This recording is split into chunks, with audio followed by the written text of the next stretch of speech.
Hola, ¿qué tal? Muy buenas y bienvenidos a un nuevo vídeo donde veremos cómo borrar el formato de una tabla en Excel. Normalmente cuando entramos a Excel y creamos una tabla, Microsoft Excel nos asigna un diseño predeterminado. Vamos a verlo muy rápidamente. Vamos a entrar a nuestro Excel y vamos a crear rápidamente una tabla para que veamos lo que estamos hablando, ¿vale? Entonces tengo esta selección, voy a insertar una tabla y le voy a dar a aceptar. Si te fijas, Excel predeterminadamente te da un formato de tabla. Pero ¿cómo hacemos para borrar este estilo de tabla? Pues es bastante sencillo. Vamos a seleccionar nuestra tabla y si te fijas, lo que tenemos que hacer es dirigirnos a la pestaña diseño de tabla. Aquí tal cual donde estamos. Una vez que estamos aquí en el diseño de tabla, verás que tienes aquí una opción llamada estilos de tabla y tienes estas flechas hacia arriba, hacia abajo y esta que supuestamente es un poco más, según nos indica este botón.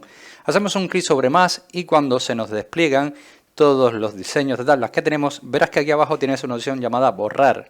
Si hacemos un clic aquí, verás cómo directamente se ha borrado el formato de esta tabla y así es como podemos borrar el formato de una tabla en Excel.